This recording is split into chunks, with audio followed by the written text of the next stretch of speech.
السلام علیکم۔ Novel عنکبوت by نور راجپوت کی یہ ایپیسوڈ نمبر 53 ہے۔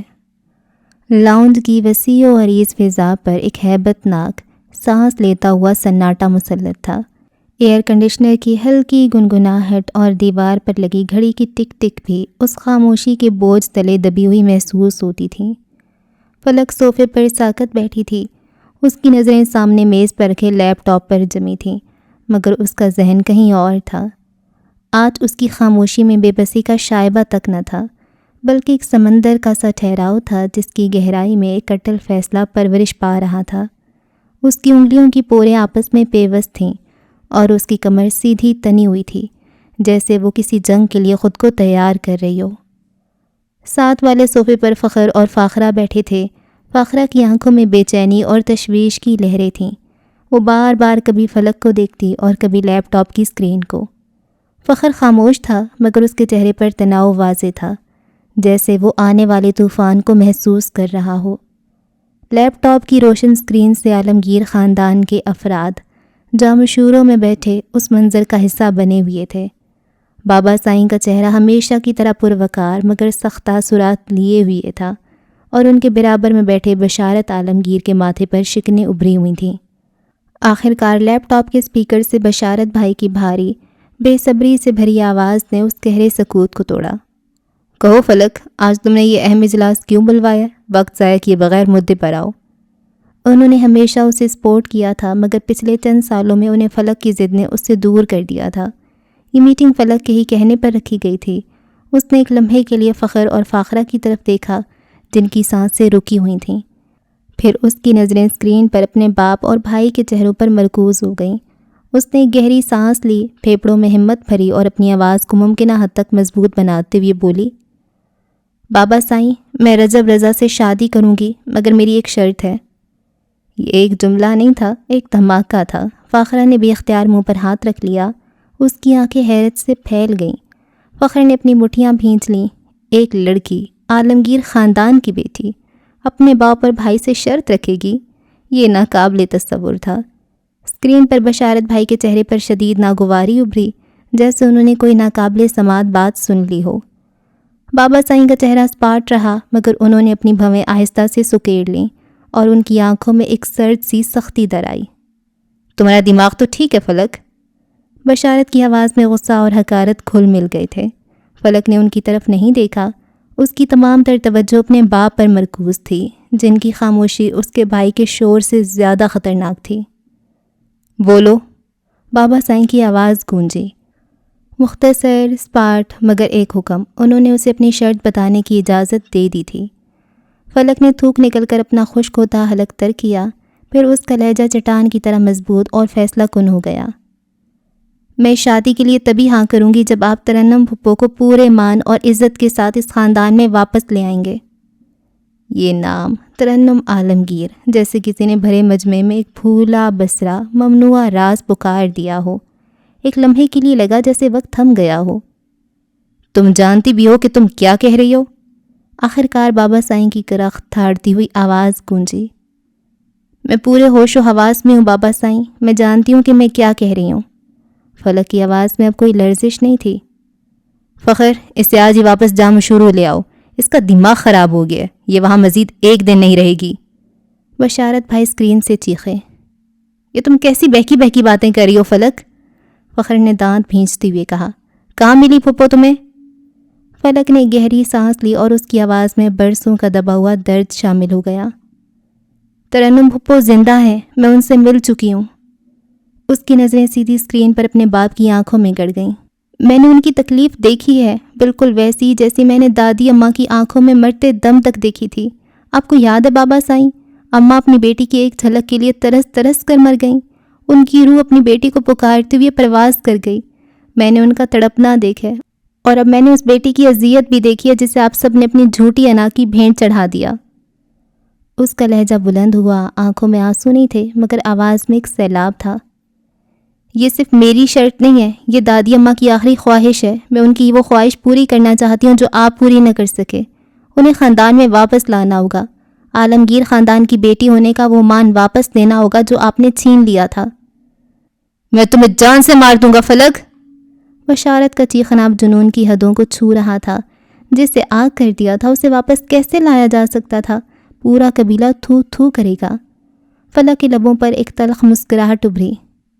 مجھے منظور ہے، آپ لوگوں کے پاس اب 2 ہی راستے ہیں، یا تو مجھے جان سے مار دیں یا انہیں واپس لے آئیں۔ وہ اپنا فیصلہ سنا کر سکون سے اٹھ کھڑی ہوئی، پھر تیزی سے لاؤنج سے گزری اور سیڑھیوں کی طرف بڑھ گئی۔ پیچھے لیپ ٹاپ سے بشارت بھائی کی چیخیں گونج رہی تھیں۔ فخر انہیں ٹھنڈا کرنے کی ناکام کوشش کر رہا تھا، اور بابا سائیں وہ بدستور ایک بت کی طرح خاموش تھے، مگر ان کی خاموشی طوفان کا پیش خیمہ تھی۔ فلک کے قدموں کی چاپ جب سیڑھیوں پر گم ہو گئی تو بشارت کی غصے سے بھری آواز لاؤنج میں گونجی۔ اسے شہر بھیجنا ہی نہیں چاہیے تھا، غلطی ہو گئی جو میں نے بچی سمجھ کر اس کی یہ ضد پوری کی۔ عورتوں کو اس قدر آزادی دینی ہی نہیں چاہیے، انہیں 4 دیواری میں قید رہنا چاہیے۔ پھپھو نے یہی کیا تھا اور آج یہ بھی یہی کر رہی ہے۔ ماضی کو حال سے جوڑا جا رہا تھا۔ وہ بھی تو یہی چاہتی تھی، جو بھیانک ماضی گزر چکا تھا اسے بھلا کر نئے مستقبل کا آغاز کیا جاتا۔ مگر کیا وہ مرد اتنی جلدی مان جاتے؟ یہ سوال کافی مشکل تھا۔ گردیزی ٹیکسٹائل کا ہیڈ آفس کسی فاتح سلطنت کے قلعے کی طرح شہر کے کاروباری مرکز میں سر اٹھائے کھڑا تھا، مگر اس وقت اس قلعے کے سب سے اونچے برج یعنی ارسل گردیزی کے دفتر کا منظر کسی میدان جنگ جیسا تھا۔ ایک مہنگے امپورٹڈ شیشے کی چھوٹی میز پر دراڑیں تھیں، کرسٹل کا ایش ٹرے فرش پر بکھرا پڑا تھا، اور لیپ ٹاپ کی اسکرین پر ایک بڑا سا سوراخ تھا جہاں یقیناً ایک غضبناک مکہ رسید کیا گیا تھا۔ بکھرے ہوئے کاغذات اور ٹوٹی ہوئی چیزیں اس کے اندرونی طوفان اور اس کی بکھری ہوئی انا کی داستان سنا رہی تھیں۔ اس تباہی کے عین وسط میں اپنی وسیع چمڑے کی کرسی پر وہ خود کسی شکست خوردہ بادشاہ کی طرح دھنسا ہوا بیٹھا تھا۔ اس کا خوبصورت مغرور چہرہ اس وقت سوجا ہوا اور مسخ شدہ لگ رہا تھا۔ ہونٹ کا بایاں کونا پھٹا ہوا تھا اور گال پر انگلیوں کے سرخ نشانات اتنے واضح تھے جیسے کسی نے گرم ہاتھ سے دائمی مہر ثبت کر دی ہو، مگر جسمانی تکلیف سے کہیں زیادہ اس کی آنکھوں میں ایک ایسی ذلت تھی جو روح کو چھلنی کر دیتی ہے۔ اسے مارا نہیں گیا تھا، اس کی تذلیل کی گئی تھی۔ مکوں اور لاتوں کا درد شاید وقتی ہوتا ہے، مگر ان تھپڑوں کی گوند اس کے کانوں میں نہیں، اس کی روح میں اتری تھی۔ وہ باز گشت اسے زندہ درگور کر رہی تھی۔ کمرے میں اس کے علاوہ رجب بھی موجود تھا، جو کھڑکی کے پاس کھڑا باہر شہر کی روشنیوں کو دیکھ رہا تھا، مگر اس کی تمام تر توجہ کمرے کے ماحول پر تھی۔ اس کے چہرے پر غصہ تھا، مگر ارسل کے غصے کی طرح بے قابو اور تباہ کن نہیں، بلکہ ایک سرد جمع دینے والا غصہ۔ آخر تم اتنی جلدی کس بات کی تھی؟ رجب نے سکوت کو توڑا۔ اس کا لہجہ برف کی طرح سرد اور کاٹ دار تھا۔ وہ مڑا اور اس کی نظریں ارسل کی قابل رحم حالت پر پڑیں۔ میں نے کہا تھا مجھ سے پوچھے بغیر، مجھے بتائے بنا ایک قدم مت اٹھانا۔ ارسل جبڑے بھینچے بیٹھا رہا، اس نے کوئی جواب نہیں دیا۔ اس کی آنکھوں کے سامنے ابھی فجر کا سپاٹ بے خوف چہرہ اور ولی کا وہ پرسکون مگر خطرناک وجود گھوم رہا تھا۔ رجب چلتا ہوا اس کی میز کے قریب آیا اور ایک ٹوٹی ہوئی کرسی کو حقارت سے ٹھوکر ماری۔ تمہیں کیا لگا تھا کہ یہ سب اتنا آسان ہے کہ تم ایک اکیلی عورت کو بلاؤ گے، دھمکاؤ گے اور وہ تمہارے قدموں میں گر جائے گی؟ اگر یہ سب اتنا ہی آسان ہوتا تو اب تک رئیس اورنگزیب میرے انتقام کا نشانہ بن چکا ہوتا، سلاخوں کے پیچھے سڑ رہا ہوتا۔ اس کی آواز میں جھنجھلاہٹ واضح تھی۔ ارسل کی یادداشت میں پھر وہی منظر ابھرا، فجر کی وہ اکڑی ہوئی گردن، وہ نظریں جن میں خوف نہیں فیصلہ تھا، اور پھر ولی کا وہ حکم ماننا نہیں، حکم نہیں تھا، وہ فجر کی خواہش تھی جسے اس شخص نے اپنی ذمہ داری بنا لیا تھا۔ اس عورت پر ہاتھ ڈالنا اتنا آسان نہیں ہے ارسل، رجب نے اپنی بات جاری رکھی۔ جو اسے مارنے آیا تھا اس نے اسے ہی جان سے مار دیا تھا، اور تم اپنی ہیرو گری کے چکر میں خود شکار ہو گئے۔ کیا تم اپنا منہ بند کرو گے؟ ارسل آخرکار پھٹ پڑا۔ اس کی آواز میں درد اور غصہ آپس میں گڈمڈ تھے۔ وہ کرسی سے اٹھا، مگر ایک تیز درد کی لہر اس کے جبڑے میں اٹھی اور وہ واپس بیٹھ گیا۔ میں بہت کچھ کر سکتا تھا، لیکن وہ ریکارڈنگ، وہ پھنس گیا تھا، بری طرح پھنس گیا تھا۔ اگر اس کے پاس ہوٹل کی ویڈیو تھی تو اب فجر اور ولی کے پاس اس سے کہیں زیادہ تباہ کن ثبوت تھا۔ اس کی دھمکیاں، اس کی بد زبانی اور پھر اس کی پٹائی کا پورا منظر، یہ سب کچھ اس چھوٹے سے پین میں قید تھا۔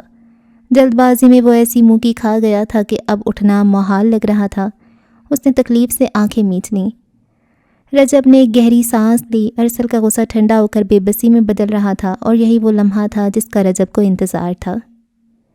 میرے خیال میں اب تمہیں سکون سے بیٹھنا چاہیے، بہت کر لی تم نے ہیرو گیری، جو کروں گا اب میں کروں گا۔ اس کے لہجے میں اب حتمی فیصلہ تھا۔ اس نے اپنے جیب سے موبائل نکالا، اس کی انگلیاں تیزی سے اسکرین پر حرکت کرنے لگیں۔ چند لمحوں بعد اس نے فلک کا نمبر ڈائلر میں نکالا۔ اس کی آنکھوں میں ایک نئی سرد چمک ابھری۔ ایک عورت، ایک قلعہ ثابت ہوئی تھی، ناقابل تسخیر۔ تو کیا ہوا؟ کیا پتہ دوسری آسانی سے نشانہ بن جائے۔ رجب جانتا تھا کہ فلک عالمگیر کے دل میں جگہ بنانا بھی بچوں کا کھیل نہیں تھا۔ وہ لڑکی الگ مٹی کی بنی لگتی تھی، اپنی شرطوں پر جینے والی، مگر اسے کوشش جاری رکھنی تھی۔ فجر کے محاذ پر ہوئی شکست نے اسے سکھا دیا تھا کہ جنگ ہمیشہ سامنے سے نہیں لڑی جاتی، کبھی کبھی دشمن کے قلعے میں داخل ہونے کے لیے چور دروازے تلاش کرنے پڑتے ہیں، اور اس وقت فلک اس کے لیے وہی چور دروازہ تھی۔ وہ اس دروازے پر دستک دینے والا تھا اور تب تک دیتا رہے گا جب تک وہ کھل نہ جاتا۔ رات اپنی سیاہ چادر پوری طرح ماحول پر تان چکی تھی۔ فلک کے کمرے میں صرف لیپ ٹاپ کی اسکرین سے پھوٹنے والی زرد روشنی پھیلی ہوئی تھی جو اس کے چہرے پر پڑ کر عجیب سے تاثرات مرتب کر رہی تھی۔ وہ بظاہر اپنی تحریر کے چند کرداروں میں الجھی ہوئی تھی، الفاظ ترتیب دے رہی تھی، مگر اس کا ذہن کوسوں دور دوپہر کی اس میٹنگ میں اٹکا ہوا تھا۔ خود پر پہنی ہوئی بہادری کا خول اب دھیرے دھیرے چٹخ رہا تھا اور اندر چھپی خوف زدہ لڑکی باہر جھانک رہی تھی۔ اگر ابا سائیں اور بشارت بھیا نہ مانے تو؟ اگر انہوں نے زبردستی اس کی شادی رجب سے کر دی؟ اگر وہ پھپھو کو کبھی واپس نہ لائے تو؟ سوالات کا ایک بھنور تھا جو اسے اپنی گرفت میں لے رہا تھا۔ وہ اتنی بہادر نہیں تھی، کبھی بھی نہیں تھی، بس آج باپ بھائیوں کے سامنے بننے کی کوشش کی تھی، مگر اب اسے اپنے اس قدم کے ممکنہ نتائج خوف زدہ کر رہے تھے۔ رجب اسے کچھ خاص پسند نہیں تھا۔ وہ ایک عام مرد تھا جس کی دنیا انا، کاروبار اور خاندانی روایات کے گرد گھومتی تھی۔ وہ جانتی تھی کہ اس کے ساتھ گزارا ہو سکتا تھا، مگر ایک مصنفہ جو کہانیوں اور کرداروں کی گہرائی میں جیتی ہو محض گزارے کے لیے پیدا ہوتی ہے۔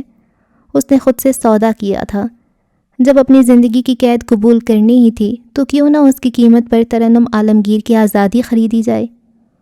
اسی لمحے اس کے کمرے کے دروازے پر ایک محتاط سی دستک ہوئی۔ اس نے چونک کر نہیں دیکھا، جانتی تھی کون ہو سکتا تھا۔ دروازہ کھلا اور فخر اندر داخل ہوا۔ دوپہر والے غصے کا اس کے چہرے پر شائبہ تک نہ تھا، اس کی جگہ گہری فکر اور تفکر کے تاثرات تھے۔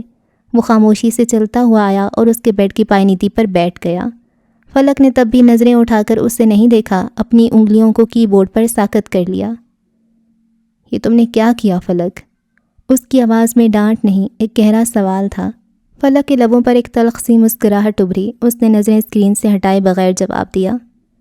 جو قید مجھے ملنے والی ہے اس کا فائدہ اٹھانے کی کوشش کر رہی ہوں۔ اس کے لہجے میں چھپی اذیت فخر نے محسوس کر لی تھی۔ رجب اتنا برا نہیں ہے، فخر نے دھیمے سے کہا جیسے اسے تسلی دے رہا ہو۔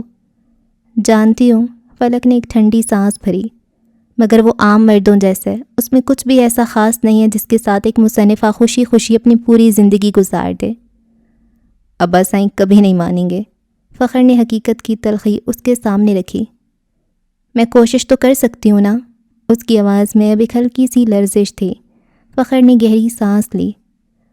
اگر قبیلے کو پتہ چلا تو سب خفا ہو جائیں گے، ہماری عزت پر انگلیاں اٹھیں گی، لوگ کہیں گے وجاہت عالمگیر اپنی وہ بہن واپس لے آئے جو آگ کر دی گئی تھی۔ اس کی اس بات پر فلک کے لبوں پر وہی درد بھری مسکراہٹ لوٹ آئی۔ آخر کب تک ہمارے قبیلے کی جھوٹی عزت اس کی بیٹیوں کی زندگیوں سے زیادہ اہم رہے گی؟ اس کا سوال جائز تھا، مگر فخر کے پاس اس کا کوئی جواب نہیں تھا۔ وہ کچھ دیر خاموش رہا، پھر اصل مدعے پر آیا۔ تمہیں پھپھو کہاں ملی؟ بتا دوں گی جب فیصلہ آئے گا۔ وہ اب بھی محتاط تھی۔ ابا سائیں کا فیصلہ سنے بغیر وہ اپنے پتے ظاہر نہیں کرنا چاہتی تھی۔ تم مجھ پر بھروسہ کر سکتی ہو، اس نے نرمی سے کہا۔ اس کے اس جملے پر فلک نے پہلی بار کی بورڈ سے نظریں ہٹا کر اسے دیکھا۔ اس کی آنکھیں سیدھی فخر کی آنکھوں میں گڑی ہوئی تھیں، ان میں شک تھا، امید تھی اور بہت سا خوف تھا۔ کرنا چاہتی ہوں مگر، اس نے اپنی بات ادھوری چھوڑ دی۔ میں تمہارے ساتھ ہوں۔ فخر کی اگلی بات ایک دھماکے کی طرح فلک کے وجود پر گری۔ اس نے اسے ساکت کر دیا۔ اس کی آنکھیں حیرت سے پھیل گئیں۔ جو بھائی دوپہر میں خاموش اور تناؤ کا شکار تھا، وہ اب اس کے ساتھ کھڑا ہونے کا اعلان کر رہا تھا۔ ہم پھپھو کو واپس لائیں گے۔ فخر کے لبوں پر ایک دھیمی پرعزم مسکراہٹ ابھری۔ فلک ابھی تک حیرانی کے سمندر میں غوطے کھا رہی تھی۔ کیا واقعی؟ اس کی آواز بمشکل نکلی۔ ہاں، اس نے اس بات میں سر ہلایا۔ ایک موقع ملا ہے تو اسے استعمال کرنا چاہیے۔ جو کام ہمارے خاندان کا کوئی مرد نہیں کر سکا وہ تم کرنے کی کوشش کر رہی ہو۔ مجھے تم پر فخر ہے فلک۔ اس کا بھائی، اس کا فخر، آج اس کے نام کے معنی پورے ہو رہے تھے۔ اس ایک جملے نے فلک کے اندر جیسے ایک نئی روح پھونک دی تھی۔ اس کی ہمت جو ٹوٹ رہی تھی اسے سہارا مل گیا تھا۔ فخر تھوڑا آگے ہوا اور اس کا ہاتھ تھام لیا۔ میں ابا سائیں اور بشارت بھائی کو منانے کی کوشش کروں گا، تم فکر مت کرو۔ یہ وہی فخر تھا جس نے ہمیشہ اس کے لیے ڈھال بننے کی کوشش کی تھی۔ جب اس نے شہر جا کر پڑھنے کی ضد کی تھی تو یہی فخر تھا جو ابا سائیں کے سامنے کھڑا ہوا تھا۔ آج تک جو تھوڑی بہت آزادی تھی وہ اسی کی مہربانی تھی، اور آج وہ صرف اس کے لیے نہیں اپنے خاندان کی ایک اور عورت کے لیے لڑنا چاہتا تھا۔ فلک کی آنکھوں میں نمی کی ایک پتلی تہ ابھر آئی، مگر اس کے لبوں پر ایک حقیقی پرسکون مسکراہٹ تھی۔ یہ آنسو شکست کے نہیں، تشکر اور ایک نئی ہمت کے تھے۔ اسے اپنی جنگ میں ایک سپاہی مل گیا تھا۔ آفس میں ایک خاموش ہلچل مچی ہوئی تھی۔ فون کی مدھم گھنٹی کبھی کبھار اس سکوت کو توڑ جاتی تھی۔ رئیس اپنی وسیع و عریض میز کے پیچھے بیٹھا تھا۔ اس کی پیشانی پر ہلکی سی سلوٹ تھی جو گہری سوچ کی عکاسی کر رہی تھی۔ آج وہ کچھ زیادہ ہی مصروف تھا کیونکہ اس کے 4 ارب مالیت کے ہیرے بغیر کسی رکاوٹ کے منزل تک پہنچ چکے تھے۔ ایک ایسا کارنامہ جس پر بڑے بڑے اسمگلروں کو بھی رشک آتا، مگر اس کی توجہ اب ایک نئے منصوبے پر مرکوز تھی۔ اس کی خاکی رنگ کی اسکیچ بک کھلی تھی اور اس پر ایک تجریدی انداز کی مکڑی کا خاکہ بنا ہوا تھا۔ یہ کوئی عام ڈیزائن نہیں تھا، اس کی ہر لکیر میں گہری معنویت چھپی ہوئی تھی، جیسے وہ کسی پیچیدہ جال کی تیاری کر رہا ہو۔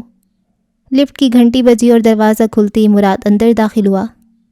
منار اسٹور کا کام تیزی سے جاری ہے، امید ہے کہ مقرر کردہ وقت میں مکمل ہو جائے گا۔ مراد نے آتے ہی اطلاع دی اور پھر بے تکلفی سے رئیس کی میز کے قریب آ کھڑا ہوا۔ اس کی نظریں بے اختیار اسکیچ بک پر مرکوز ہو گئیں اور جیسے ہی اس نے مکڑی کا خاکہ دیکھا اس کا حلق کڑوا ہو گیا۔ اب تم مکڑیاں بناؤ گے؟ اس نے قدرے تحقیر آمیز لہجے میں پوچھا، جیسے یہ کوئی نہایت ہی گھٹیا مشغلہ ہو۔ سوچ رہا ہوں، رئیس نے مختصر 3 لفظوں پر مشتمل جواب دیا۔ اس کی نظریں اب بھی اسکیچ پر جمی تھیں۔ مراد نے رئیس کے سر جواب کو نظر انداز کرتے ہوئے اسٹور سے متعلق مزید معلومات دینا شروع کر دیں۔ رئیس خاموشی سے سنتا رہا، کبھی کبھار سر ہلا دیتا یا پھر کوئی مختصر سوال پوچھ لیتا۔ اس کی تمام تر توجہ اب بھی اسکیچ بک پر مرکوز تھی، جیسے وہ مکڑی کے جال کے ہر تار کو اپنے ذہن میں بن رہا ہو۔ گفتگو ختم ہونے کے بعد مراد واپس پلٹا۔ میں جمعہ پڑھ کر آتا ہوں۔ پھر آدھے راستے سے واپس مڑ کر رئیس کی طرف دیکھا۔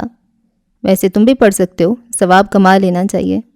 اس نے ایک فاتحانہ مسکراہٹ کے ساتھ کہا، گویا اس نے کوئی بہت بڑا فلسفہ بیان کر دیا ہو۔ رئیس نے اپنی انگلیاں اسکیچ بک سے ہٹائے بغیر ایک معنی خیز نظر اس پر ڈالی۔ اتنے تم نے جمعے نہیں پڑھے ہوں گے جتنے میں جنازے پڑھوا چکا ہوں، تو ٹیکنیکلی میرا ثواب تم سے زیادہ ہے۔ اس کے جواب پر مراد تب کر رہ گیا۔ اس کے چہرے پر پھیلی ہوئی مسکراہٹ فوراً غائب ہو گئی اور وہ بغیر کچھ کہے خفگی سے پلٹ گیا۔ کچھ بڑبڑا رہا تھا۔ رئیس کو ثواب اور گناہ کے دائرے سمجھانا سب سے بڑی بے وقوفی تھی۔ وہ سیدھا لفٹ کی طرف بڑھا اور بٹن دبا کر نیچے جانے کا انتظار کرنے لگا۔ اس کے ماتھے پر غصے کی لکیریں نمایاں تھیں۔ رئیس نے گہری سانس لی اور اپنی توجہ دوبارہ اسکیچ بک پر مرکوز کر دی۔ اس کے ہونٹوں پر ایک دھیمی مسکراہٹ پھیل گئی۔ مراد کو چڑھانا ہمیشہ اسے کسی نہ کسی طرح کی تسکین بخشتا تھا۔ گزری رات کے طوفان کے بعد اگلی صبح اپنے ساتھ ایک عجیب سی تازگی اور سکون لائی تھی۔ فجر کے اندر کا موسم بھی کافی حد تک بدل چکا تھا۔ برسوں سے اس کے وجود پر جمی خوف اور اذیت کی گرد کل رات کی بارش میں دھل گئی تھی۔ ولی کے مضبوط ہاتھوں نے نہ صرف ارسل کا غرور توڑا تھا بلکہ فجر کی روح کو بھی ہر بوجھ سے آزاد کر دیا تھا۔ آج اس کے قدم زمین پر نہیں بلکہ اعتماد کی نئی بلندیوں پر پڑ رہے تھے۔ منار فیشنز کا ڈیزائننگ اسٹوڈیو سرگرمیوں کا مرکز بنا ہوا تھا۔ ہر طرف کپڑوں کے تھان، رنگوں کے چارٹس اور ڈیزائن کے اسکیچز بکھرے ہوئے تھے۔ درزیوں کی کینچیوں کی ٹک ٹک اور ڈیزائنز کی دھیمی سرگوشیاں فضا میں ایک تخلیقی موسیقی بکھیر رہی تھیں۔ فجر اس تمام ہنگامے کے بیچ میں کھڑی تھی مگر اس کے ارد گرد سکون کا ایک حالہ تھا۔ اس نے کاٹن کی چوڑی آرام دہ پینٹ کے ساتھ ایک سادہ مگر نفیس ہلکا گلابی ٹاپ پہنا ہوا تھا۔ بال ایک ڈھیلی سی پونی میں بندھے تھے اور ریشمی اسکارف اس کی گردن میں نرمی سے لپٹا تھا۔ پیروں میں لوفرز پہنے وہ ایک ایک ڈیزائن کا جائزہ لے رہی تھی۔ نہیں زوبیا، اس نے ایک ڈیزائن کو دیکھتے ہوئے نرمی سے کہا، ریڈی ٹو ویئر کا مطلب صرف خوبصورتی نہیں، آرام بھی ہے۔ اس فیبرک کی جگہ مصری کاٹن استعمال کرو۔ ہمیں ایسی چیزیں بنانی ہیں جس سے عورت سارا دن پہن کر بھی تھکے نہیں۔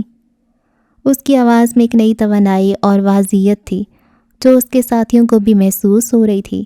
وہ ہدایات دے رہی تھی جیسے کوئی ماہر کپتان اپنے جہاز کو منزل کی طرف لے جا رہا ہو۔ اسے فلک کے آنے کی اطلاع مل چکی تھی، وہ کچھ دن سے غائب تھی۔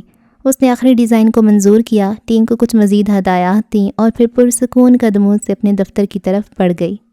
شیشے کی داہنی دیوار سے ہی اس نے فلک کو صوفے پر بیٹھے دیکھ لیا، مگر اس کے ساتھ بیٹھے وجود کو دیکھ کر اس کے قدم ایک لمحے کو رکے۔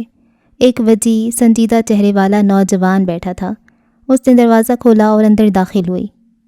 مجھے لگا تھا پروجیکٹ بیچ میں ہی رہ جائے گا، تم تو غائب ہی ہو چکی تھیں، اس نے مسکراتے ہوئے فلک سے کہا، مگر اس کی نظریں ساتھ بیٹھے شخص پر سوالیہ انداز میں جمی تھیں۔ فلک فوراً کھڑی ہو گئی۔ فجر، ان سے ملو، یہ میرے بھائی ہیں، فخر عالمگیر۔ فجر نے تعارف پر صرف سر کو ہلکی سی جنبش تھی، جیسے یہ کوئی اہم بات نہ ہو۔ اس نے کوئی گرم جوشی نہیں دکھائی۔ وہ واقف نہیں تھی کہ زندگی میں داخل ہونے والے ان نئے رشتوں کو کیسے ہینڈل کیا جائے، جبکہ فخر نے اسے سر سے پاؤں تک ایک تنقیدی نظر سے دیکھا۔ وہ اس کے لباس، اس کے انداز، ہر چیز کو اپنی ذہنی کسوٹی پر پرکھ رہا تھا۔ فجر اس کی نظروں کو نظر انداز کرتی ہوئی اپنی بڑی سی میز کی طرف بڑھی اور اس کے سامنے آ کر رکی، مگر بیٹھی نہیں۔ وہ اسے مسلسل دیکھ رہا تھا، مگر خاموش۔ اس نے سینے پر بازو باندھے اور براہ راست فخر کو مخاطب کیے بغیر فلک سے پوچھا، تو کیا یہ بھی ہمارے پروجیکٹ پر کام کریں گے؟ اس کے لہجے میں پیشہ ورانہ سرد مہری تھی۔ وہ اس کے وہاں ہونے کی وجہ نہیں سمجھ پا رہی تھی۔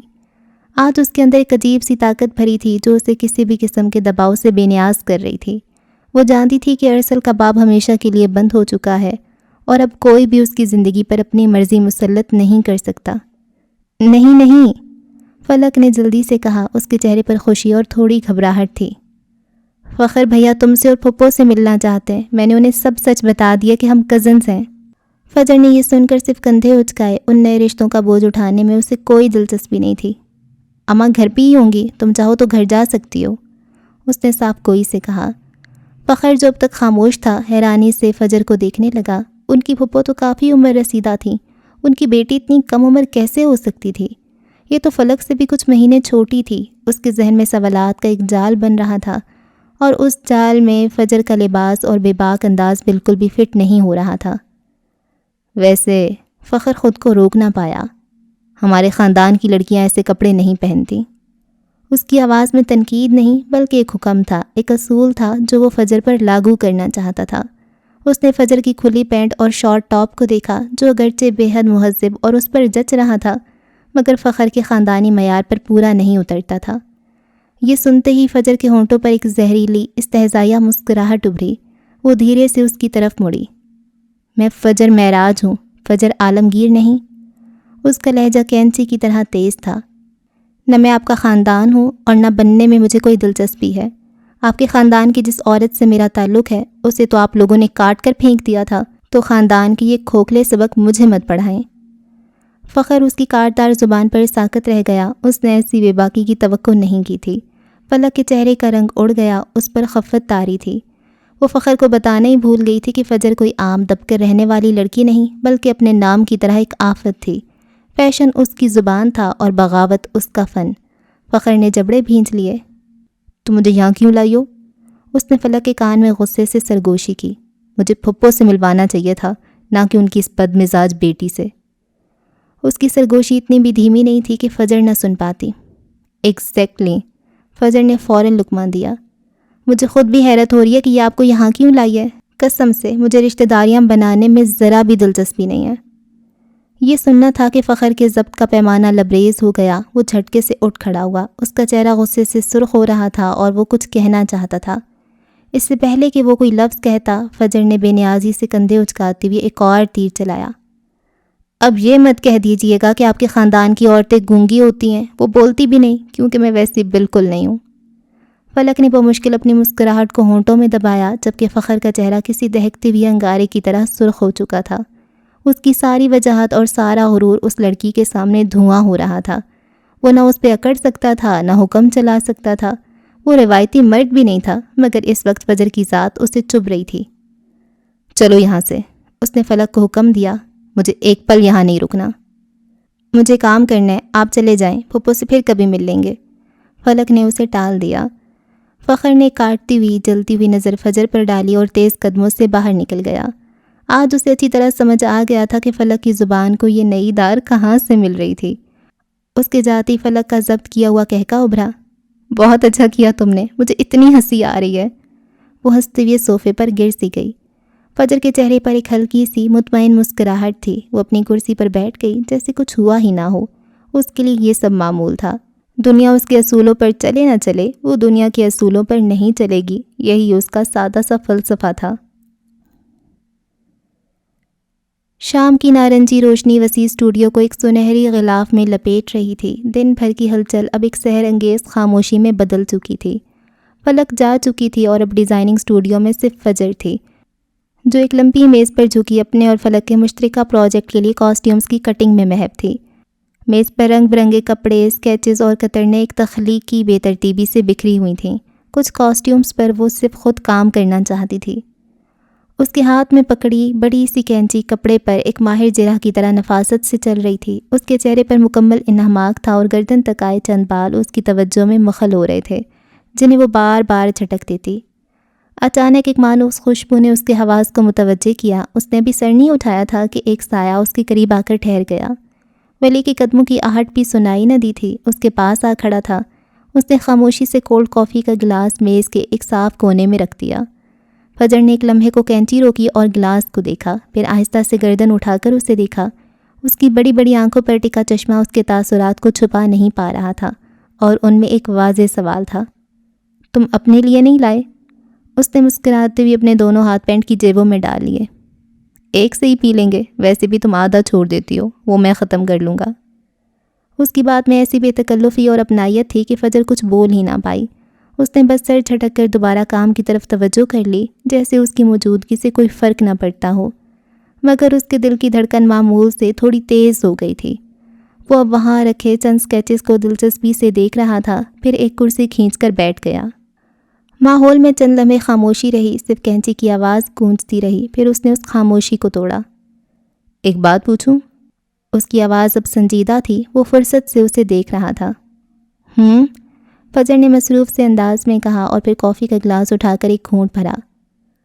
وہ کیا چیز ہے جو تمہیں مجھ سے محبت کروا سکتی ہے؟ میرا مطلب، تم مجھ سے کیسے محبت کر سکتی ہو؟ سوال اتنا غیر متوقع اور سیدھا تھا کہ فجر کے ہاتھ میں پکڑا گلاس وہیں رک گیا۔ اس نے کرسی پر بیٹھ کر ٹیک لگائی اور ولی کو دیکھا، جو پورے نماک سے اس کے جواب کا منتظر تھا۔ اس کا چہرہ اسپاٹ تھا، مگر اس کی آنکھوں میں ایک شرارتی چمک ابھری اور غائب ہو گئی۔ تمہارے باپ کا پیلس اور پروڈکشن ہاؤس، تمہارے ماموں کی سلطنت اور امپائر مال، یہ سب چاہیے، اس کے بعد سوچوں گی۔ بات غیر سنجیدہ تھی، مگر اس نے اتنی سنجیدگی سے کہی تھی کہ ایک لمحے کے لیے ولی کا منہ کھلے کا کھلا رہ گیا۔ اس نے خود کو سنبھالا۔ اور میں؟ اس کی آواز میں حقیقی حیرت تھی، یعنی وہ کہیں نہیں تھا، وہ اسے نہیں چاہیے تھا۔ فجر نے ایک اور گھونٹ بھرا اور گلاس ہاتھ میں تھامے دوسرے ہاتھ سے ایک اسکیچ اٹھا لیا۔ تم پہلے ہی میرے اسیر ہو، اس نے اسکیچ کو دیکھتے ہوئے اتنے سکون اور بے نیازی سے کہا جیسے موسم کا حال بتا رہی ہو۔ وہ کئی لمحے ساکت بیٹھا اسے دیکھتا رہا، پھر اس کا ابھرنے والا کہکا بے ساختہ تھا۔ وہ منہ نیچے کیے ہنس رہا تھا۔ وہ اسے سنجیدہ نظروں سے دیکھتی رہی، مگر اس کے دل میں ہلچل مچی ہوئی تھی۔ وہ ابھی تک ہنس رہا تھا، پھر وہ اچانک اٹھ کھڑا ہوا اور اس کے اٹھنے پر فجر کا ماتھا ٹھنکا۔ مجھے تمہارا جواب بے حد پسند آیا۔ وہ مسکراتا ہوا اس کی جانب بڑھنے لگا۔ فجر نے خطرہ بھانپ کر فوراً اسکیچ میز پر رکھا اور اپنی کینچی اٹھا لی۔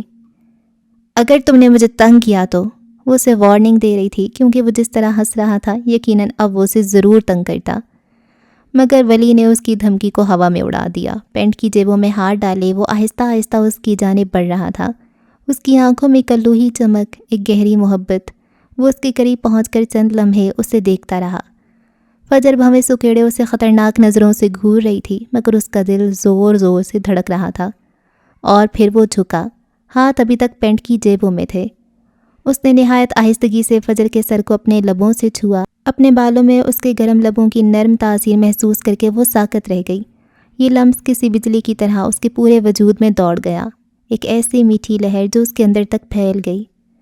وہ سیدھا ہوا، اس کی چمکتی الوہی آنکھوں نے فجر کے سرخ پڑتے رخساروں کو دیکھا۔ یہ نظارہ اتنا خوبصورت تھا کہ اس کی مسکراہٹ مزید گہری ہو گئی۔ فجر کے ہاتھ سے کینچی چھوٹ کر ٹھک سے میز پر گر گئی۔ اس نے آگے بڑھ کر اس کی بے جان ہوتے ہاتھ سے کافی کا گلاس لے لیا۔ بائی دا وے، یہ میری کافی ہے، اسے میٹھا کرنے کے لیے شکریہ۔ وہ جس انداز سے آیا تھا اسی پرسکون انداز سے واپس مڑ کر چلا گیا۔ دروازہ کھلا اور بند ہو گیا، جبکہ فجر ابھی تک ساکت و جامد بیٹھی تھی۔ اسے سمجھ نہیں آ رہا تھا کہ چیخے چلائے یا پھر شرم سے چہرے پر دونوں ہاتھ رکھ لے۔ وہ بہروپیہ آدمی اسے ایک ایسے خوشگوار طوفان کے بیچ میں چھوڑ گیا تھا جس سے نکلنے کا کوئی راستہ نہیں تھا۔ فلک نے بے دلی سے لیپ ٹاپ بند کیا اور کرسی پر سر ٹکا دیا۔ وہ پوری کوشش کر رہی تھی کہ کام پر توجہ دے سکے۔ اس پروجیکٹ کو مکمل کرنا اس کے لیے بہت اہم تھا، لیکن میز پر رکھے اس کے موبائل فون کی مسلسل ٹرنگ نے اس کا سارا دھیان بٹا دیا تھا۔ اس نے ایک نظر اسکرین پر ڈالی۔ رجب رضا روز کی طرح فون کر رہا تھا۔ اس نے عادت کے مطابق فون سائلنٹ پر لگا دیا، لیکن اس کی اسکرین کی بےتاب روشنی پل پل اس کے سکون کو چیلنج کر رہی تھی۔ ایک گہری بے چینی نے اس کے اندر ڈیرے ڈال لیے تھے۔ آخر کار اس نے ایک لمبی سانس کھینچی اور فون اٹھا ہی لیا۔ السلام علیکم۔ اس کی آواز میں وہ نارمل لہجہ لانے کی کوشش تھی جو اندر کی طوفانی کیفیت سے بالکل مختلف تھا۔ وعلیکم السلام، لگتا ہے محترمہ کو میرا فون کرنا برا لگتا ہے۔ رجب کی آواز میں کھلا طنز تھا۔ فلک کو اس کے لہجے کی یہ کاٹ بہت ناگوار گزرتی تھی۔ وہ روز فون کرتا تھا، وہ کبھی اٹھا لیتی، کبھی فون بج بج کر بند ہو جاتا۔ نہیں، وہ بس میں کام کر رہی تھی، اس نے مختصر جواب دیا۔ اتنی سنجیدگی سے اس پروجیکٹ پر کام کر رہی ہو، کیا وجہ یہ ہے کہ اس میں رئیس گروپ انوالو ہے؟ کیا رئیس کی وجہ سے تم اسے سنجیدہ لے رہی ہو؟ رجب کا اگلا جملہ ایک تیر کی طرح اس کے دل میں پیوست ہو گیا۔ وہ ہر بات میں رئیس کا ذکر کیوں لے آتا تھا؟ کیا واقعی اس کے ذہن میں یہی سب چلتا رہتا تھا؟ فلک نے بے اختیار آنکھیں بند کر لیں۔ یہ شخص اس کی زندگی کا ایک ایسا ناسور تھا جس کا نام سنتے ہی اس کے اندر ایک ناخوشگوار سی کیفیت طاری ہو جاتی تھی۔ وہ سب ٹھیک کرنا چاہتی تھی، مگر رجب ہمیشہ اسے ٹارچر کرنے کا کوئی نیا بہانہ ڈھونڈ لیتا تھا۔ میں جو کام کرتی ہوں پوری ایمانداری سے کرتی ہوں۔ میرا پروجیکٹ منار کے ساتھ ہے اور مجھے اس بات سے کوئی فرق نہیں پڑتا کہ اسے کون سپانسر کر رہا ہے۔ اس نے اپنی آواز کو پرسکون رکھنے کی سر توڑ کوشش کی، لیکن اندر ہی اندر ایک لاوا پک رہا تھا۔ اچھا؟ رجب نے ایک مخصوص انداز میں اچھا کہا، جس میں یقین سے زیادہ تمسخر کا عنصر نمایاں تھا۔ پھر تو تمہارا اس سے کوئی رابطہ بھی نہیں ہوگا، ہے نا؟ اس سوال پر فلک کے اندر کا ضبط جواب دے گیا۔ یہ شخص کس قدر بے حس تھا۔ کیا مطلب ہے آپ کا؟ اس کے لہجے میں ناگواری واضح ابھری۔ میرا مطلب تمہاری 13 سال منگنی رہی ہے، اس سے رابطہ تو ہوگا نا؟ رجب گویا اس کے پرانے زخم کو رید رہا تھا۔ وہ بخوبی جانتا تھا کہ رئیس فلک کی زندگی کا ایک تکلیف دہ باب تھا، اور پھر بھی وہ بار بار اسی کا ذکر کر کے اسے اذیت دے رہا تھا۔ کیا اسے اندازہ بھی تھا کہ اس کی ان باتوں سے فلک پر کیا گزرتی تھی؟ کیا آپ نے یہ باتیں کرنے کے لیے فون کیا ہے؟ اس نے موضوع بدلنے کی کوشش کی۔ وہ کسی بھی صورت اپنی ذاتی زندگی کی وضاحتیں اس شخص کے سامنے نہیں دینا چاہتی تھی۔ نہیں، لیکن اگر تم مجھے نظر انداز کرو گی تو میں یہی سوچوں گا۔ اس کا سرد اور اسپاٹ لہجہ سن کر فلک کے اندر ایک خوف کی لہر دوڑ گئی۔ یہ کیسا شخص تھا جو ہر وقت شک اور بدگمانی میں مبتلا رہتا تھا؟ میں اپنے کام اور رشتوں کو لے کر کافی ایماندار ہوں مسٹر رجب رضا۔ برائے مہربانی اگر آپ مجھ سے رشتہ رکھنا چاہتے ہیں تو آئندہ ایسی باتیں مت کیجیے گا۔ اس کے گلے میں آنسوؤں کا ایک بڑا سا گولا پھنس گیا۔ وہ اپنی بات بمشکل مکمل کر پائی۔ ارے میں تو بس یوں ہی کہہ رہا تھا، برا لگا تو معذرت۔ اب وہ اپنی کہی ہوئی باتوں پر معذرت کر رہا تھا، جیسے اس کا مقصد صرف اسے تکلیف پہنچانا تھا۔ خیر، میں نے فون کیا تھا تاکہ تم سے چائے کا پوچھ سکوں۔ مجھے لگتا ہے ہمیں ایک بار اور ملنا چاہیے تاکہ ایک دوسرے کو مزید جاننے کا موقع ملے۔ اس کی اس نئی فرمائش پر فلک کی پیشانی پر ناگواری کے بل پڑ گئے۔ یہ ممکن نہیں ہے، اس نے دو ٹوک انکار کر دیا۔ تم لاہور میں رہ سکتی ہو، اکیلے گھوم سکتی ہو، ایک فیشن کمپنی میں کام کر سکتی ہو، مگر مجھ سے مل نہیں سکتی۔ کمال ہے۔ اس کا صبر بھی اب جواب دے رہا تھا۔ آواز میں غصہ اور تلخی نمایاں تھی۔ فلک نے اپنے لب دانتوں تلے دبا لیے۔ وہ اس کی منطق سے عاجز آ چکی تھی، لیکن وہ کچھ کہنا چاہتی تھی مگر رجب نے اسے موقع ہی نہیں دیا۔ مجھے کچھ نہیں سننا، کل کال کروں گا، تمہارا جواب ہاں ہونا چاہیے۔ یہ کہتی ہوئی اس نے جھٹ سے فون بند کر دیا اور فلک بے بسی سے اسکرین کو دیکھتی رہ گئی۔ اس کی آنکھوں میں نمی تھی اور دل میں گہرا کرب۔ یہ کیسی مصیبت میں پھنس گئی تھی؟ ایک انجانا خوف اس کے وجود کو لپیٹ رہا تھا۔ وہ ماضی کے تلخ تجربات سے جان چھڑانا چاہتی تھی، لیکن یہ شخص تو اس کی ہر نئی شروعات کو داغدار کرنے پر تلا ہوا تھا۔ خوشیوں کے دن مختصر ہوتے ہیں اور بے چینیوں کی راتیں اکثر لمبی ہو جاتی ہیں۔ وقت اپنی رفتار سے چلتا رہا اور فجر نے خود کو یقین دلا دیا تھا کہ ولی نے ایک طوفان کو جنم لینے سے پہلے ہی روک دیا تھا، مگر ایک نیا طوفان اس کا منتظر تھا۔ اس رات جب شہر گہری نیند میں ڈوبا ہوا تھا اور کھڑکی سے چھن کر آتی چاندنی کمرے میں ایک پرسکون سی روشنی بکھیر رہی تھی، وہ بھی سکون کی نیند سو رہی تھی۔ یہ کئی دنوں بعد ایک ایسی رات تھی جس میں اس کے ذہن پر کوئی بوجھ نہیں تھا۔ پھر اچانک اس خاموشی کا سینہ چیرتی ہوئی ایک بے رحم چیخ بلند ہوئی۔ اس کے فون کی گھنٹی بج رہی تھی، ایک ایسی مسلسل اور شدید گھنٹی جیسے کوئی قیامت برپا ہونے والی ہو۔ اس نے جھنجھلا کر آنکھیں کھولیں۔ رات کا پچھلا پہر تھا، صبح ہونے میں بھی کچھ وقت باقی تھا۔ اس نے بیزاری سے فون اٹھایا۔ اسکرین پر جگمگاتا انجان نمبر دیکھ کر اس کا ماتھا ٹھنکا۔ اس نے کال کاٹ دی، مگر فون فوراً دوبارہ بجنے لگا، اس بار زیادہ شدت اور بے چینی کے ساتھ۔ ہیلو؟ فجر کی آواز میں نیند کی خمار اور ہلکی سی ناگواری تھی۔ دوسری طرف سے کوئی جواب نہ آیا، صرف کسی کی بے تحاشا رونے، سسکیاں لینے اور کانپتی ہوئی سانسوں کی آواز ابھری۔ ایک لمحے کے لیے فجر کا دل دھک سے رہ گیا۔ یہ ایک نسوانی آواز تھی۔ ہیلو، کون ہے؟ وہ جھٹ سے اٹھ بیٹھی۔ میڈم، اس نے مجھے برباد کر دیا۔ رانیہ کی آواز کٹی پھٹی آنسوؤں میں ڈوبی ہوئی تھی۔ میں نے سب چھوڑ دیا تھا، میں بس اپنی زندگی جینا چاہتی تھی، اپنی پہچان بنانا چاہتی تھی، پوری ایمانداری کے ساتھ۔ وہ ایک اور سسکی میں ڈوب گئی۔ فجر کی نیند ہرن ہو چکی تھی اور دل میں ایک سرد خوف اترنے لگا۔ کیا ہوا؟ کس نے کیا کیے؟ دانیال، اس نام کے ساتھ نفرت کی ایک لہر ابھری۔ وہ مجھے بلیک میل کر رہا ہے میڈم، وہ کہتا ہے اس کے پاس میری تصویریں ہیں، کچھ اصلی اور کچھ اس نے خود بنائی ہیں۔ وہ مجھے بدنام کرنے کی دھمکی دے رہا ہے، وہ چاہتا ہے میں اس کے پاس آؤں، وہ مجھے استعمال کرنا چاہتا ہے۔ فجر کی آنکھیں حیرت اور غصے سے پھیل گئیں۔ تم نے پولیس کو کیوں نہیں بتایا؟ میں نے ہمت کر کے اپنے گھر والوں کو بتایا تھا۔ اس کی آواز میں اب اذیت کی ایک نئی تہ شامل ہو گئی۔ مجھے لگا وہ میرا ساتھ دیں گے، مگر انہوں نے مجھ پر ہی تشدد کیا۔ انہیں اپنی عزت کی پڑی ہے، میری جان کی نہیں۔ انہوں نے کہا ہے کہ غلطی میری ہے، وہ مجھے ٹارچر کر رہے ہیں۔ میں یہ ذلت مزید برداشت نہیں کر سکتی میڈم، مجھ میں اب ہمت نہیں ہے۔ وہ بے طرح رو رہی تھی، اس کا ہر لفظ ایک تیر کی طرح فجر کے سینے میں لگ رہا تھا۔ رانیہ، میری بات سنو، ریلیکس ہو جاؤ، تم جہاں بھی ہو مجھے بتاؤ، میں ابھی آ رہی ہوں، ہم مل کر اس کا حل نکالیں گے۔ اس نے اپنے لہجے میں زیادہ سے زیادہ مضبوطی اور بھروسہ بھرنے کی کوشش کی، مگر اس کے اپنے ہاتھ کانپ رہے تھے۔ اسے اندازہ نہیں تھا کہ معاملہ اتنا سنگین ہو جائے گا۔ نہیں، اب کچھ نہیں ہو سکتا۔ اس سے پہلے کہ فجر کچھ اور کہتی، اس نے فون کاٹ دیا۔ رانیہ! لیکن دوسری طرف مکمل خاموشی چھا چکی تھی۔ فجر نے فوراً اسی نمبر پر دوبارہ کال ملائی، مگر ایک مشینی آواز نے اس کا استقبال کیا۔ آپ کا ملایا ہوا نمبر اس وقت مصروف ہے۔ اس کے دل کی دھڑکن بے ترتیب ہو گئی۔ اس نے کانپتے ہاتھوں سے کئی بار نمبر ڈائل کیا، مگر ہر بار وہی جواب۔ ایک انجانا خوف اس کے پورے وجود پر حاوی ہو رہا تھا۔ تبھی اس کے فون پر واٹس ایپ کی نوٹیفیکیشن ٹون بجی۔ اسی انجان نمبر سے ایک ویڈیو موصول ہوئی تھی۔ اس کا دل ڈوبنے لگا۔ اس نے لرزتی انگلی سے ویڈیو پلے کی۔ اسکرین پر ابھرنے والا منظر فجر کے حلق میں سانس اٹکا گیا۔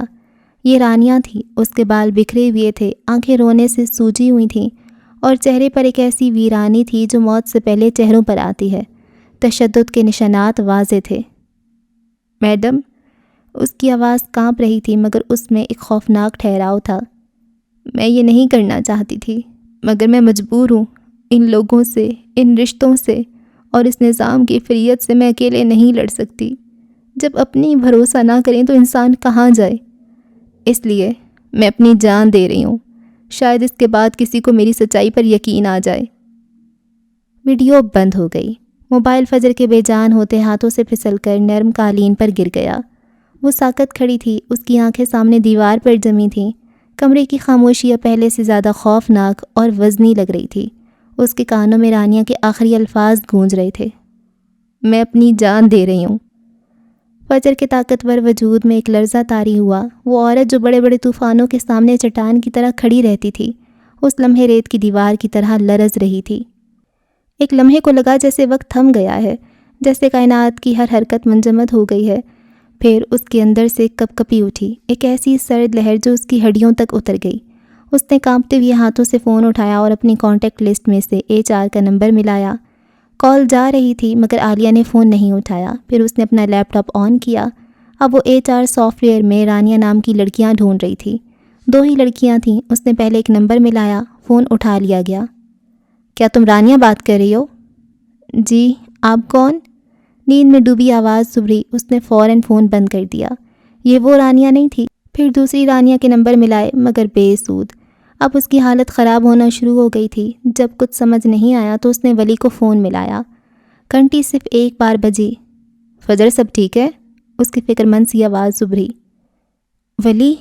فجر کی آواز ایک ٹوٹی ہوئی سرگوشی تھی۔ وہ رانیہ، اس نے خود کو… وہ جملہ مکمل نہ کر سکی۔ اس کے حلق میں الفاظ کانچ بن کر چبھ رہے تھے۔ اس نے بمشکل اپنی بات اسے سمجھائی۔ پریشان مت ہوں، میں آ رہا ہوں۔ اس نے کوئی اور سوال نہیں کیا، کوئی تفصیل نہیں پوچھی، بس ایک ٹھوس سہارے کی طرح اپنی آمد کا یقین دلایا۔ فون بند ہو گیا۔ فجر نے سر اپنے گھٹنوں میں گرا دیا۔ اس کا دماغ سن ہو چکا تھا۔ جب صبح کی پہلی اداس کرن نے کھڑکی سے جھانکا، ولی اس کے سامنے تھا۔ ہمیں اس کے گھر جانا ہوگا، ابھی۔ وہ دھلے دھلائے منہ کے ساتھ سادہ سیاہ شلوار قمیص میں تھی۔ شب خوابی کا لباس اس نے بدل لیا تھا۔ گاڑی شہر کی سڑکوں پر ہوا سے باتیں کر رہی تھی۔ فجر کا دل کسی انہونی کے خوف سے بری طرح دھڑک رہا تھا۔ شاید وہ زندہ ہو، شاید یہ سب ایک ڈرامہ ہو، مگر جیسے ہی وہ اس تنگ گلی میں داخل ہوئے جہاں رانیہ کا گھر تھا، ان کے سارے شاید دم توڑ گئے۔ گھر کے باہر لوگوں کا ہجوم تھا اور اندر سے دل خراش بین کی آوازیں آ رہی تھیں، وہ آوازیں جو موت کا اعلان کرتی ہیں۔ فجر گاڑی میں ہی ساکت رہ گئی۔ اسے لگا جیسے اس کے جسم سے جان نکل گئی ہے۔ ولی اسے وہیں بٹھا کر اندر چلا گیا۔ وہ چند منٹ بعد واپس آیا تو اس کا چہرہ بجھا ہوا تھا۔ بہت دیر ہو گئی ہے، اس نے خودکشی کر لی ہے۔ ایک اور جان، ایک اور خواب، ایک اور لڑکی اسی طرح کے حالات میں پھر سے ماری گئی۔ اس کی آنکھوں کے سامنے اندھیرا چھا گیا۔ اسے رانیہ کی جان ہر چیز سے زیادہ عزیز تھی مگر وہ اسے بچا نہ سکی۔ اس کے دیے ہوئے دوسرے موقع نے اسے زندگی نہیں، موت دے دی تھی۔ ولی نے خاموشی سے گاڑی واپس موڑ لی۔ صبح کے 8 بجے تک یہ خبر ہر نیوز چینل کی سب سے بڑی سرخی بن چکی تھی۔ وہ اپنے گھر کے لاؤنج میں تھی۔ اس کے سامنے کافی کا ایک مگ رکھا تھا۔ اس نے ایک گھونٹ بھی نہیں پیا۔ وہ سفید مجسمے کی طرح ساکت تھی۔ اماں اور بانو پریشان نظر آ رہی تھیں مگر اس کا وجود جیسے وہیں رانیہ کی گھر کی دہلیز پر رہ گیا تھا۔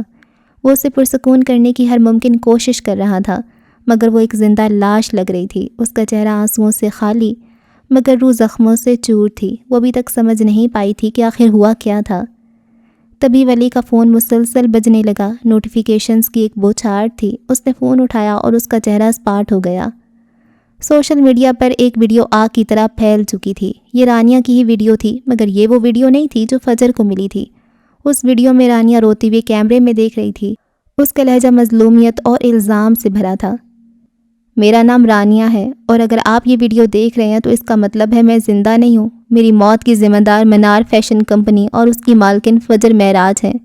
مجھے نوکری کا جھانسا دے کر استعمال کیا گیا، میری عزت سے کھیلا گیا اور جب میں نے ان کے عزائم کو سمجھ کر وہاں سے نکلنا چاہا تو مجھے بلیک میل کیا جانے لگا۔ مجھ جیسی مڈل کلاس لڑکی کے پاس عزت کے سوا کچھ نہیں ہوتا۔ میں یہ ذلت مزید برداشت نہیں کر سکتی۔ میں انصاف چاہتی ہوں۔ ویڈیو وہیں ختم ہو گئی مگر جنگل کی آگ کی طرح پھیلنے لگی۔ دیکھتے ہی دیکھتے #برن منار اور جسٹس فار رانیہ ٹرینڈ کرنے لگے۔ فجر نے ویڈیو دیکھی اور اس کے چہرے کا رنگ اڑ گیا۔ یہ جھوٹ تھا، ایک بے بنیاد گھناؤنا جھوٹ۔ یہ سچ نہیں ہے، اس نے مجھے کچھ اور بتایا تھا۔ اس کی آواز میں بے یقینی تھی۔ وہ اب فون کھولے اسے وہ ویڈیو دکھا رہی تھی جو رانیہ نے بھیجی تھی۔ مجھے تم پر یقین ہے فجر، اس نے مضبوطی سے کہا۔ مگر سوشل میڈیا پر فیک ویڈیو وائرل ہو چکی تھی اور یہ اتنی تیزی سے وائرل ہو رہی تھی جیسے سوشل میڈیا صرف اسی کے لیے ہو۔ مجھے آفس جانا ہے، اچانک اس نے ایک اسپاٹ لہجے میں کہا اور اٹھ کھڑی ہوئی۔ پاگل مت بنو، حالات بہت خراب ہیں۔ مجھے بھی اطلاع ملی ہے کہ لوگوں کی ایک بہت بڑی تعداد احتجاج کے لیے منار کی بلڈنگ کے باہر جمع ہو چکی ہے۔ وہ لوگ مشتعل ہیں، تمہارا وہاں جانا خطرے سے خالی نہیں۔ فجر نے اس کی طرف دیکھا. اس کی آنکھوں میں اب دکھ یا خوف نہیں، ایک سرد خطرناک ضد تھی. یہ میرا بنایا ہوا قلعہ ہے. میں اسے ایسے دشمنوں کے حوالے کر کے چھپ نہیں سکتی جنہوں نے میری پیٹھ میں چھرا گھونپا ہے. رانیہ کا سچ سامنے لانا ہوگا، مجھے جانا ہے. اس کی ضد کے آگے ولی مجبور تھا. وہ اماں کو پورا یقین دلا کر اسے منار لے آیا. یوں بھی یہ ضروری تھا، وہاں پولیس بھی پہنچ چکی تھی. معاملہ حد سے زیادہ گھمبیر تھا. منار فیشن کی شاندار عمارت آج ایک میدان جنگ کا منظر پیش کر رہی تھی. ہزاروں لوگ باہر جمع تھے. ان کے ہاتھوں میں پلے کارڈز اور مشلیں تھیں. وہ نعرے لگا رہے تھے، فجر کو پھانسی دو، منار کو جلا دو. میڈیا کی گاڑیاں، پولیس کی نفری اور ہر طرف ایک جنونی کیفیت طاری تھی. ان کی گاڑی کو اندر داخل ہونے کے لیے پولیس نے بڑی مشکل سے راستہ بنوایا. مشتعل ہجوم نے گاڑی پر پتھر بھی برسائے. وہ جیسے ہی اندر داخل ہوئی، شیشے کی دیواروں کے پار سے آتی غصے کی لہر اور نفرت انگیز نعرے اسے صاف سنائی دے رہے تھے. کمپنی کے چند اہم لوگ اور سیکیورٹی ہیڈ اندر موجود تھے. پولیس کے اعلیٰ افسران تفتیش کر رہے تھے. میڈم، آپ کے پاس کوئی ثبوت ہے کہ آپ بے گناہ ہیں؟ ایک انسپکٹر نے پوچھا. آپ کے پاس کیا ثبوت ہے کہ میں گنہگار ہوں؟ صرف ایک فیک ویڈیو؟ اس کی سلطنت پھر سے تباہی کے دہانے پر تھی، مگر آج اسے رانیہ کے لیے برا لگ رہا تھا. ایک لڑکی مر گئی تھی اور لوگوں کو صرف اسے گنہگار ثابت کرنے کی پڑی تھی. ولی نے اس کا فون لیا. ہمارے پاس اس کی آخری کال کی ریکارڈنگ ہے، اور وہ ویڈیو بھی جو اس نے مرنے سے پہلے صرف فجر کو بھیجی تھی، جس میں اس نے اصل مجرم دانیال کا نام لیا. انسپکٹر نے ثبوت دیکھے اور اس کا چہرہ سنجیدہ ہو گیا. کیس بہت الجھ گیا ہے. باہر جو ویڈیو ہے وہ کچھ اور کہہ رہی ہے. آپ لوگوں کے پاس جو ثبوت ہیں وہ کہانی کا رخ ہی موڑ رہے ہیں. جب تک تفتیش مکمل نہیں ہوتی آپ شدید خطرے میں ہیں. اس نے فجر کو دیکھتے ہوئے کہا. باہر ہجوم بے قابو ہوتا جا رہا تھا. ان کی نفرت ایک عکاس بیل کی طرح منار کی عمارت کو اپنی لپیٹ میں لے رہی تھی. وہ انصاف نہیں چاہتے تھے، وہ سزا دینا چاہتے تھے. وہ فجر معراج کو زندہ جلانا چاہتے تھے. یوں لگ رہا تھا جیسے ایک منظم گروہ یہ سب چاہتا ہو. فجر شیشے کی دیوار کے پاس کھڑی باہر کے اس جنونی منظر کو دیکھ رہی تھی. اس کا چہرہ سپاٹ تھا، مگر اندر کہیں الاؤ دہک رہا تھا. وہ پھنس چکی تھی ایک ایسے جال میں جہاں سچ اور جھوٹ کی تمیز ختم ہو چکی تھی، اور اس کی زندگی ایک بار پھر داؤ پر لگی تھی. منار کا شیشے کا قلعہ اب ایک قید خانے میں بدل چکا تھا. اندر پولیس کی تفتیش کی خاموش دہشت تھی، اور باہر ہزار سروں پر سوار جنون کا شور. اس ہجوم میں سب سے آگے چہرے پر انتقام کی تسکین لیے دانیال کھڑا تھا. وہ بازو پھیلا کر نعرے لگوا رہا تھا، لوگوں کے جذبات کو ہوا دے رہا تھا، جیسے وہ اس آہ کا سب سے بڑا پجاری ہو. حالات لمحہ بلمحہ قابو سے باہر ہو رہے تھے. پولیس کی رکاوٹیں کمزور پڑنے لگی تھیں. ہجوم اب صرف نعرے نہیں لگا رہا تھا، وہ پتھر برسا رہا تھا. منار کی چمکدار کھڑکیوں پر پتھروں کی برسات ہو رہی تھی، اور ہر ٹکر کے ساتھ شیشے پر دراڑیں پڑنے کی خوفناک آواز اندر گونجتی. جو اہم سٹاف اندر موجود تھا وہ بھی خوف زدہ تھا. ولی پولیس کے ساتھ مل کر حالات قابو میں لانے کی کوشش کر رہا تھا. اس نے بھانپ لیا تھا کہ حالات ان کے قابو سے باہر تھے. اس نے اپنی جیب سے فون نکالا. اس کا چہرہ اسپاٹ اور آنکھیں برف کی طرح سرد تھیں. اس نے ایک نمبر ملایا. فون کی اسکرین پر 2 لفظ چمکے، بگ بی. دوسری طرف سے فوراً فون اٹھا لیا گیا. اس کی آواز میں ایک ٹھہراؤ تھا، جیسے ایک کمانڈر اپنے سپریم کمانڈر کو رپورٹ دے رہا ہو. Big B, it's your turn now. اس نے باہر پتھر برساتے ہجوم پر ایک نظر ڈالی اور اطلاع دی، پھر فون بند کر دیا. جس افریت نے منار کو چاروں طرف سے گھیرا تھا، اس سے لڑنے کے لیے رئیس اورنگزیب جیسے افریت کی ہی ضرورت تھی. دوسری جانب شہر کے سب سے بلند اور محفوظ ٹاور میں، رئیس ہیڈ آفس میں، ماحول کسی جنگی کمرے سے کم نہیں تھا. روزہ کے آفس میں کئی ٹیکنیکل ماہرین کے ساتھ شدید کھنچاؤ کا عالم تھا. درجنوں سکرینز پر بدلتے ہوئے کوڈز، ڈیٹا گرافکس اور سوشل میڈیا ٹرینڈز کی لہریں دوڑ رہی تھیں. عروضہ خود مرکزی سسٹم کے سامنے بیٹھی تھی. اس کی انگلیاں کی بورڈ پر کسی مشین گن کی طرح چل رہی تھیں، اور آنکھیں اسکرین پر گڑی تھیں، اور پیشانی پر گہرے بل پڑے ہوئے تھے. یہ ویڈیو فیک ہے، 101% فیک. اس نے اپنے ساتھ بیٹھے ٹیکنیشین سے غصے میں کہا. یہ فریم 17.3 پر آڈیو اور ویڈیو سنک میں مائکرو سیکنڈ کا لیگ ہے. ایک عام آنکھ اسے کبھی نہیں پکڑ سکتی، مگر سسٹم دھوکہ نہیں کھا سکتا. اس نے ایک اور اسکرین کی طرف اشارہ کیا. اور یہ لائٹنگ دیکھو. رانیہ کے چہرے پر پڑنے والی روشنی کا زاویہ اور پس منظر میں موجود کھڑکی سے آتی روشنی کا اینگل مطابقت نہیں رکھتا. یہ گرین اسکرین پر شوٹ کی گئی ہے اور بعد میں بیک گراؤنڈ ڈالا گیا ہے. اس کی آواز تیز اور تکنیکی تھی. اس میں ایک ماہر کی جھنجھلاہٹ تھی جس کی مہارت کو چیلنج کیا گیا ہو. یہاں سے کمشنر کو فون پہلے ہی جا چکا تھا. انہیں صاف کہہ دیا تھا کہ جب تک رپورٹ نہیں آتی فجر معراج پر ہاتھ نہیں ڈالا جائے گا. یہ ڈیپ فیک ٹیکنالوجی کا اعلیٰ ترین استعمال ہے، مگر یہ اندھی جذباتی عوام یہ کبھی نہیں مانے گی. انہیں ثبوت نہیں، صرف تماشا چاہیے. اس کی ٹیم سب سے بڑی پریشانی یہ تھی کہ وہ ویڈیو کا سرور ٹریس نہیں کر پا رہی تھی. لعنت ہے، وہ غرائی. جس نے بھی اسے اپلوڈ کیا ہے وہ کوئی اناڑی نہیں ہے. اس نے کم از کم 7 پراکسی سرورز اور ایک ڈائنامک IP نیٹ ورک کا استعمال کیا ہے. ہر چند سیکنڈ بعد لوکیشن بدل رہی ہے. یہ کام کسی پروفیشنل کا ہے. تبھی اس کے سامنے لگی بڑی اسکرین پر ولی کی کال کا الرٹ آیا، جو سیدھا رئیس اورنگزیب کے پاس گئی تھی. ایک لمحے کی خاموشی کے بعد اس کے پرسنل انٹرکام پر رئیس کی گہری اور پرسکون آواز ابھری. عروضہ، وہ لوگ منار پر ہیں، تمہیں 10 منٹ لگنے چاہیے. حکم واضح تھا. عروضہ نے ایک لمحہ ضائع نہیں کیا. وہ اپنی کرسی سے اٹھی. اس کے چہرے پر موجود تفتیش کی چنچلاہٹ اب ایک سرد عملی ارادے میں بدل چکی تھی. ٹیم بی، منار کے تمام CCTV کی لائیو فیڈ میرے ٹیبلٹ پر ڈالو. ولی نے اسے منار کی IT ٹیم سے کنیکٹ کروایا تھا. ٹیم سی، جتنی بھی بلیک SUVs ہیں سب باہر نکالو، ہم نکل رہے ہیں. اس نے اپنے گلے میں لٹکا ID کارڈ اتارا اور میز پر پھینکا. اب ان سب کو انہیں کی زبان میں جواب دیا جائے گا. چند ہی لمحوں میں رئیس اورنگزیب کے ہیڈ کوارٹر کی بیسمنٹ سے سیاہ شیشوں والی گاڑیوں کا ایک قافلہ کسی شکاری گروہ کی طرح باہر نکلا اور شہر کی سڑکوں پر دوڑنے لگا. ان کا رخ منار فیشنز کی طرف تھا. اب باری رئیس اورنگزیب کی تھی. خطرہ اس کی موجودگی میں نہیں، اس کی غیر موجودگی میں ہوتا تھا اور وہ اسے مٹانے جا رہا تھا. اوکے جی، تو پھر سے فجر پھنس گئی. پھر سے چلو بچ جائے گی، اچھی بات ہے. مجھے تو لگتا ہے ناول کا یہی ہے کہ فجر پھنسے گی، ولی بچائے گا، بچا سکا تو ٹھیک، ورنہ رئیس آ جائے گا بچانے کے لیے، ہے نا. اچھا، یہ کیا ہو گیا ہے بھائی؟ کون اس کو پھنسا رہا ہے؟ اتنے سارے لوگ مل رہے ہیں، ہر کوئی بیچاری فجر کو پھنسا رہا ہے. غریب لڑکی نے کچھ بنا لیا تو لوگوں سے برداشت نہیں ہو رہا. اب حد ہو گئی ہے. خیر، ان لوگوں میں میں بھی آتی ہوں لیکن میں اتنے اوچھے ہتھ کنڈے نہیں آزماتی، ٹھیک ہے نا. میں صرف یہ کہتی ہوں ہاں میں کچھ کرتی ورتی کوئی نہیں ہوں. خیر سے، اور ہاں دیکھا جائے گا. اور کیا ہوا ہے؟ وہ منہ سجا کے بیٹھا ہوا ہے ارسل، اور رجب اب اس کا بڑا بھائی بننا ہوا ہے. اور ہاں، فخر نے بھی تھوڑی سی بےزتی کروا لی ہے. اور اچھا، تو اب یہ ہے کہ جو فلک کا جو ابا ہے وہ رئیس کے بابا کا بھائی ہے نا؟ ایسا ہی ہے نا؟ تو ایسا ہے، ان کا بھائی ہے. تو وہ تو ان کے بھائی کی ڈیتھ ہو گئی ہے، مطلب رئیس کے بابا کی ڈیتھ ہو گئی ہے. تو وہ جو دادا ہے وہ تو بھائی نہیں ہے نا؟ ہاں ٹھیک ہے.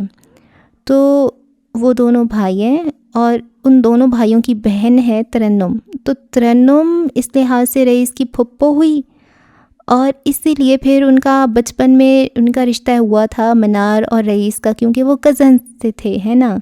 اور آگ کیے گئے ہیں، رئیس کے بابا بھی آگ کیے گئے تھے آگ، اور رئیس کی پھپھو بھی. تو وہ آگ ہو گئے تھے، اس لیے وہ الگ رہتے تھے اور ایک دوسرے کے ساتھ ان ٹچ ہوں گے.